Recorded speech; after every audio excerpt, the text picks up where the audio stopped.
There's no 12:15 bell. And I know that sounds kind of petty, but the kids come back at all different times.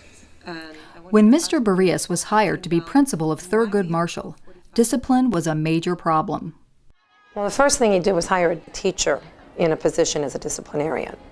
And that made the big change. It just changes everything with the kids. They know if they get on a line, if they really step over the line, there's a specific place that they have to go to.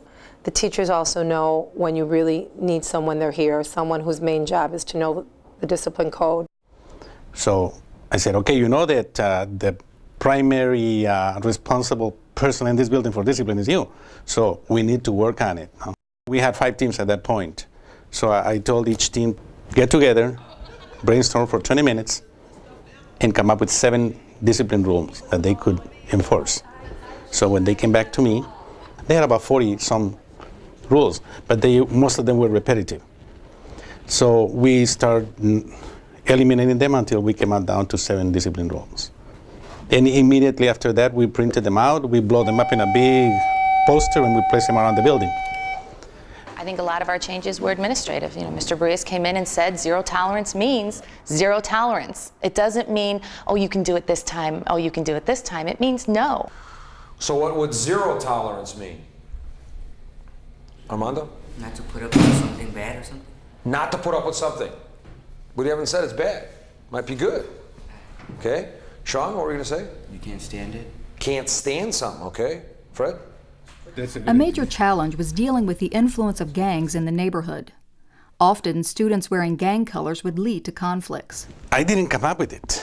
We all, as faculty and parents, came up with it because of the gang bangers. No? And some members of the faculty, about 25%, did not want it because teenagers should be able to express themselves. But if we're putting them at risk. So the first dress code was dark blue pants and white shirts. And it was bad because how can you define dark blue?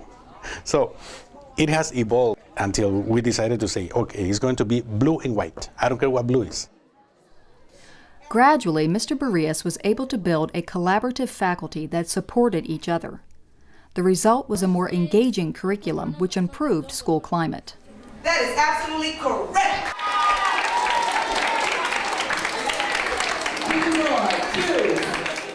A few teachers came down to my office and said that such team was doing things bad because they didn't have good discipline, like the teachers were doing this, were doing that. And then what I told them is, listen, I saw the scores of the all teams, and you're not doing better than them. So instead of criticizing each other, why don't you try to learn from each other? Because middle school philosophy is a broad range, no? I guess my predecessor felt that a good classroom is a classroom that's quiet, no? Or a good classroom is a good classroom where the teacher is lecturing. And what I told them is, no, don't lecture. No, that's the last thing that you want to do. When you lecture, you're not the kids are not learning, you're learning yourself, no? So they kind of loosen up a little bit, and they start trying new things. And kids responded to that. Immediately, the discipline problems went down.